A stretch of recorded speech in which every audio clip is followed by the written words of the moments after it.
সেই মহান অলির গোলাম হওয়ার মুরিদ তো হইতে পারি নাই, কিছু আমল করতে পারি না, সময় পাই না যে গোলাম হওয়ার। কালকে রহমতের সময় আমার প্রাণটা ভরে গেছে, এত কষ্ট। এই সময় আমাদের কিছু মনে থাকার কথা না। আমি চিরদিন যদি শুকরগুজারি করি তা আদায় হবে না, বলতেছেন আলহাজ মাওলানা সালাউদ্দিন। আবার কি কইতেছে জানেন? ভাইস প্রিন্সিপাল ঢাকা আলিয়া মাদ্রাসা। আমার আলিয়া মাদ্রাসাও ধন্য। ওলি আল্লাহর জবান থেকে কতবার ওই আলিয়া মাদ্রাসার নামটা আসছে। ওই আলিয়া মাদ্রাসা কিয়ামত পর্যন্ত থাকলে ইনশাআল্লাহ আমার কেবলাজান হুজুরের সেই আলিয়া মাদ্রাসার মানুষ আমার বিরোধিতা করে কেন? আমি আক্রোশে আসছি। কিন্তু আলিয়ার মানুষ, তোমরা মনে রাখো, আমার উসিলা, আমি এখানে আসার উসিলা, গোলাম হওয়ার উসিলায় ঢাকা আলিয়া মাদ্রাসার নাম পত্র পত্রিকায় পোস্টারে শুধু বাংলাদেশে না, বাহিরে ঘরে ঘরে। আর এ মহান ওলির রহমতের সময় ওই ঢাকা আলিয়া মাদ্রাসা শব্দটাও কেবলাজান হুজুরের জবান থেকে বাইরে হয়েছে। জোরে বলেন সুবহানাল্লাহ। আমার জীবন ধন্য, আমি যেখানে চাকরি করি সে প্রতিষ্ঠানও ধন্য। জোরে বলেন সুবহানাল্লাহ। ইবাদত মানুষ একমাত্র আল্লাহকেই করে। কবর গাড়ি থাকুক, কেমন ওই কবরকে ইবাদত করতেছে না। প্রত্যেকটি মুসলমান সিজদা করতেছে কাকে? আল্লাহকে সিজদা করতেছে। বুঝতে হবে। জোরে বলেন সুবহানাল্লাহ। আমার ভাইরা, আমি 3টার সময় গেলাম, দিনের 3টা না রাত্রে 3টা। তো গিয়ে দেখি যে দরজা এখনো খোলে নাই।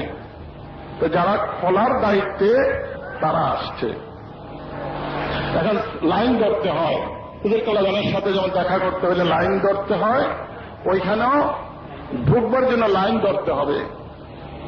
তো ওই লাইনের মধ্যে আমি 1 নম্বর, খুললেই আমি প্রথম ঢুকতে পারি। আর এটা আমি যতদিন আল্লাহ রাখছে ততদিন আমি চেষ্টা করি। 2 নম্বর কোনদিন হই নাই। যারা বলেন সুবহানাল্লাহ। আমার উঠাই দেখে আমার পীর বলে, বাবা উঠেন, উঠান বাবা, উযু করেন বাবা, লাইন ধরেন। গিয়ে দেখি আমার আগে কেউ নাই। যারা বলেন সুবহানাল্লাহ। পীরের সাহায্য পাওয়া যায় না? যায় না। এখানে বসে সাহায্য করে, গিয়া করে, গিয়াও করে, এখানে বসেও করে। যারা বলেন সুবহানাল্লাহ। পীরের হাত অনেক লম্বা, মদিনা পর্যন্ত যায়। কি বলেন? যায় না? পৃথিবীর আরেক প্রান্ত পর্যন্ত যায়, যদি বিশ্বাস থাকে। আর যদি বিশ্বাস না থাকলে তাহলে হাত যাইব না। কি বলেন? ঠিক না? ঠিক। অনেক জাকের ভাইদের বিশ্বাসের অভাব আছে, আর বিশ্বাসের অভাবের কারণে দরবারও আসে না। এটা হলো তার ইমানের অভাব। কি বলেন? ঠিক না? ঠিক। হ্যাঁ বলে কিছু পায় নাই, আর যাবো না, কিচ্ছু পাইলাম না। কি বলেন? আমার ভাইরা, বিশ্বাস থাকলে পৃথিবীর আরেক প্রান্ত পর্যন্ত কামেল পীরের হাত যায়। যারা বলেন সুবহানাল্লাহ। আমারে গায়ে হাত দিয়ে উঠাই দিচ্ছে, বাবা সালাউদ্দিন উঠো, রহমতের সময় বাবা, রওজা শরীফে যাই বাবা, উঠো। হাত দিয়ে উঠাইছে। যারা বলেন সুবহানাল্লাহ। তো না গেলে হাত দিয়ে উঠায় কেমনে? হয়তো গিয়া উঠাইছে, না হয় এত লম্বা হাত, এই হাত রশিতে বসেই হাত লম্বা হাত দিয়ে আবার উঠে যাওয়া। উঠেন, কোন অ্যালার্ম ঘড়ি ছিল না, কিচ্ছু ছিল না। তো আমি ঢুকলাম। তো ঢুকবার পরে সেখানে যা আমল আল্লাহ পাক করাইল, করার পরে আমি যখন বাইর হইলাম, তখন দেখি কদম মোবারকের দিকে। কার কদম? রাসূলুল্লাহ। কথা খেয়াল করে শুনেন, তো খেয়াল করে মহব্বতের সাথে শুনেন নবীর কথা। রাসূলুল্লাহর কদম মোবারক। কবরের তো কটা সাইড আছে, আছে না? একটা হলো শির মোবারক, ওদিক দিয়ে যাবেন না। নবীর রওজা শরীফ মাথার দিকে যাবেন না। নবীর রওজা শরীফের পায়ের দিকে থাকলেই নিরাপদ। কি বলেন? ঠিক না? ঠিক। আর ডাইন দিকে আছে, বাম দিকে আছে। বলেন তো, নবীজি কবর মোবারকে যে ওনার মাথা মোবারক, শির মোবারক কোন দিকে? আট্রশিতে বড় পীরাম্মা শুয়ে আছে, ছোট পীরাম্মা শুয়ে আছেন, বড় দুলাভাইজান শুয়ে আছেন বেহেশতের বাগানে। ওনাদের মাথা মোবারক কোন দিকে? উত্তর দিকে। আর কদম দক্ষিণ দিকে। আর চেহারা মোবারক পশ্চিম দিকে। কেবলামুখী রাখতে হয়। কেবলামুখীটা হলো আসল। এখন কেবলামুখী রাখতে হলে মাথা আপনার উত্তর দিকে দেওয়া লাগবে এবং ডাইন কাত কেমন দক্ষিণ দিকে দিয়েও কিন্তু কেবলামুখী করা যাবে, কিন্তু ডাইন কাইট হবে না, এটা বাম কাইট হবে। কি বলেন, ঠিক না? যে ঠিক। রসুলের নিয়ম দেখেন কত সুন্দর। এই জন্য আমরা উত্তর দিকে, আপনারা বলেন যে রসুল্লাহ সির মোবারক কোন দিকে? কোন দিকে? এক ভাই বলছেন পূব দিকে। কোন দিকে বলেন? পূব দিকে যদি মাথা মোবারক দেন, আর মদিনার কেবলা হল দক্ষিণ দিকে, তো দক্ষিণ দিকে যদি রসুল পাক সাল্লাল্লাহু আলাইহি ওয়াসাল্লামের চেহারা মোবারক ঘুরায় দেন, তাহলে কোন কাইতে হবে? বাম কাইতে কি রাখে? ডাইন কাইতে রাখতে হবে। তা ডাইন কাইতে রাখতে হইলে নবীজি সির মোবারক মদিনার সমস্ত লাশ তাদের মাথা কোন দিকে রাখে? পশ্চিম দিকে। বিসমিল্লাহির রহমানির রহিম।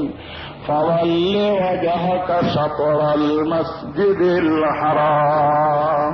নামাজ পড়লেও চেহারা কেবলার দিকে, আর কবর রাখলো চেহারা মোবারক কোন দিকে থাকবে? কেবলার দিকে থাকবে। জোরে বলেন সুবহানাল্লাহ। যারা নাস্তিক দেখেন যে খোদা মানে না, তাগো চেহারা কেবলার দিকে দিয়ে দেয়। জোরে বলেন সুবহান। কোনদিন সে কাবা মানে নাই, কেবলা মানে নাই, আবার জানাজা চায়। জানাজা না পড়াইলে মৌলবীর উপর রাগ হয়ে যায় যে মৌলবীর এত বড় বাহাদুরি, আমার জানাজা পড়াইতেছে। তো কি জানাজা পড়াইল? খোদাই মানে নাই, জানাজাই মানে নাই। রাসূলুল্লাহর সির মোবারক পশ্চিম দিকে ডাইন কাতে, দক্ষিণ দিকে মদিনার থেকে দক্ষিণ দিকে হইল কেবলা, ওই দিকে মুখ ফিরানো। জোরে বলেন সুবহান। কদম মোবারক, কদম মোবারক হইল পূব দিকে। ওইখান দিয়ে একটা জানালা আছে, ঠিক রওজা শরীফ দেখা যায়, সবুজ রঙের সেই উপরে গম্বুজ। সবুজ রাসূলুল্লাহ রঙের মধ্যে সবুজ পছন্দ করতেন, আর সাদা এটা তো রং না। সাদা কি? রং না। সাদা রং না, সাদা পছন্দ করতেন, এই জন্য যে রং নাই। আর যদি কোন রং পছন্দ করতেন তাহলে সবুজ পছন্দ করতেন। যারা বলেন সুবহান। তো এখন এই 9:30 বন্ধ হয়ে যায়, এই রাত 3টা আবার খুলবে। এই 3টা পর্যন্ত 9:30 থেকে জিয়ারত বন্ধ থাকে না, জিয়ারত চলে। জোরে বলেন, চলে না বন্ধ থাকে? রাসূলুল্লাহ রওজা শরীফে 100 বার পরে আজ পর্যন্ত 1 সেকেন্ডের জন্য জিয়ারত বন্ধ হয় নাই, কিয়ামত পর্যন্ত বন্ধ হবে না। ওইটা আর একটা কেবলা, মুরিদের যে পীরের দরবার একটা কেবলা কাবা, আর আল্লাহর ঘর বাইতুল্লাহ শরীফ। সেই ঘর তৈরি হওয়ার পরে আজ পর্যন্ত 1 মিনিটের জন্য তাওয়াফ বন্ধ হয় নাই, এবং কিয়ামত পর্যন্ত বন্ধ হবে না। তো মক্কা শরীফের ঘর 12 মাস সবসময় খোলা থাকে, এটার বন্ধ হয় না। আল্লাহর দরবার। জোরে বলেন সুবহান। যখন যাবেন খোলা পাবেন। আর মদিনার মসজিদে যাইতে হলে 9:30 পরে বন্ধ পাবেন, 3টার পরে আবার খুলবে। এই সময়টা কি করে মানুষ? আশেকে রসুল যারা ওই সময় যায়, এবং ওই সময় গিয়া সেখানে তাওয়াফ নাই, জিয়ারত আছে। আর মক্কা শরীফের তাওয়াফ আছে, ঘুরতে হয়। আল্লাহর ঘরের চারিদিকে মদিনাতে ঘুরতে হয় না, জিয়ারত এক জায়গায় দাঁড়ায়া। কদম মোবারকের দিক থেকে একটা বড় জানালা লাগছে, ওই জানালা বরাবর দাঁড়াইলে সে রওজা শরীফ দেখা যায়। তো আমি দেখি যে একটা হুইল চেয়ার। কি চেয়ার? হ্যাঁ, চিনেন তো? হুইল চেয়ার চিনেন না? কোন সময় ওই হুইল চেয়ারটা চেয়ার মোবারক হয়ে যায়। হুইল চেয়ার মোবারক, শুধু হুইল চেয়ার না, বাচ্চারা যখন হাঁটতে শিখে নাই তখন এই বাচ্চাদের জন্য হুইল চেয়ার ব্যবহার হয়। হুইল চেয়ার যদি কোনো আল্লাহর বন্ধু ওই হুইল চেয়ারে বসে, একদিনও যদি বসে, তখন এটা হুইল চেয়ার থাকে না, ওইটা হয়ে যায় হুইল চেয়ার মোবারক। যারা বলেন সুবহান। আমি নামাজ শেষ করে রহমতের পরে যখন বাইরে হইলাম, আমার বাইরা হঠাৎ করে দেখি একটা হুইল চেয়ার মোবারকের মধ্যে, এত সুন্দর হুইল চেয়ার, সোনা রূপা দিয়া বানানো হয়েছে। ওই হুইল চেয়ারের মধ্যে নবীজির সবচেয়ে পেয়ারা মানুষ, নবীজির সবচেয়ে লাডলা মানুষ, আপনার পীর আমার পীর খাজা বাবা ওই হুইল চেয়ারের মধ্যে বসে বসে নবীজিকে সালাম দিতে সরকার করে কাঁদতেছে।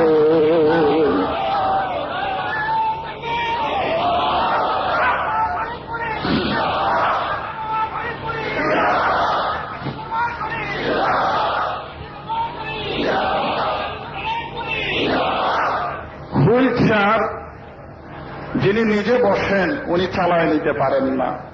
বাচ্চা, কোরআন শরীফে আছে মানুষ বুড়া হইলে বাচ্চা হয়ে যায়।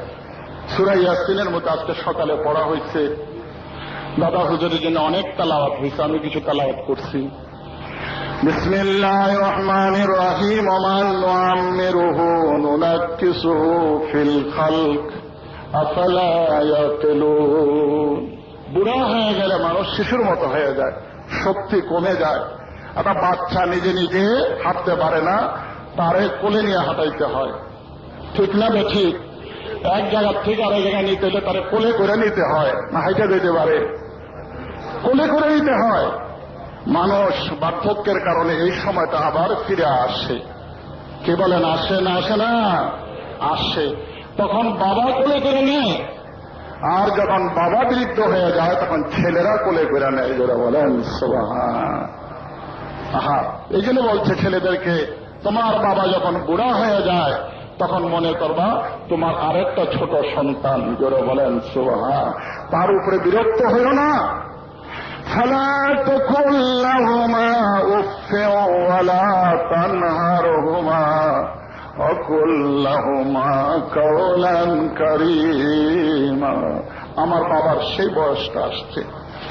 আমার বাবার দেখলাম ওই হুইল চেয়ার ধাক্কা ধাক্কা নেওয়ার জন্যে দুইজন নুরানি চেহারাওয়ালা যুবক, যিনি বর্ষাবৃত বৃদ্ধ, দুজন যুবক নুরানি চেহারাওয়ালা, বাংলাদেশি মনে হয় না, ওই হুইল চেয়ার মোবারকের দুইটা হ্যান্ডেল ধরে দাঁড়ায় আসছে।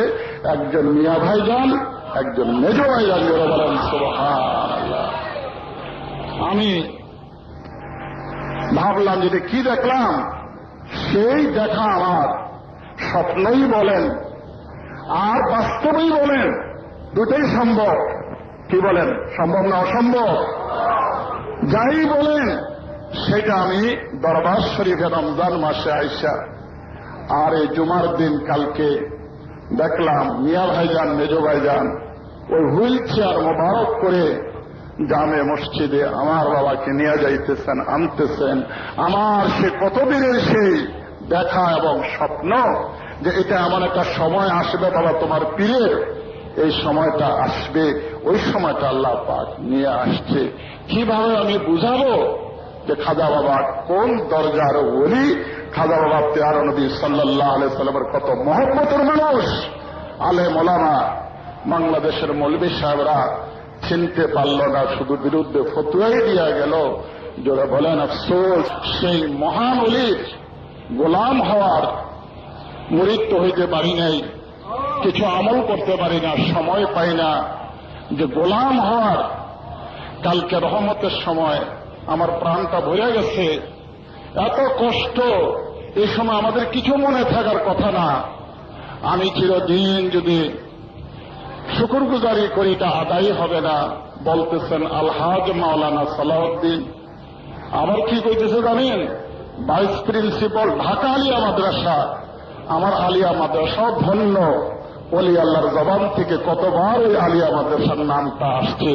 ওই আলিয়া মাদ্রাসা কিয়ামত পর্যন্ত থাকলে ইনশাআল্লাহ আমার কেবলাজান হুজুরের সেই আলিয়া মাদ্রাসার মানুষ আমার বিরোধিতা করে কেন? আমি আক্রোশে আসছি, কিন্তু আলিয়ার মানুষ তোমরা মনে রাখো, আমার উসিলা, আমি এখানে আসার উসিলা, গোলাম হওয়ার উসিলায় ঢাকা আলিয়া মাদ্রাসার নাম পত্র পত্রিকায় পোস্টারে শুধু বাংলাদেশে না বাহিরে ঘরে ঘরে। আর এ মহান ওলির রহমতের সময় ওই ঢাকা আলিয়া মাদ্রাসা শব্দটাও কেবলাজান হুজুরের জবান থেকে বাইর হয়েছে, জোরে বলেন সুবহানাল্লাহ। আমার জীবন ধন্য, আমি যেখানে চাকরি করি সে প্রতিষ্ঠানও ধন্য, জোরে বলেন সুবহানাল্লাহ।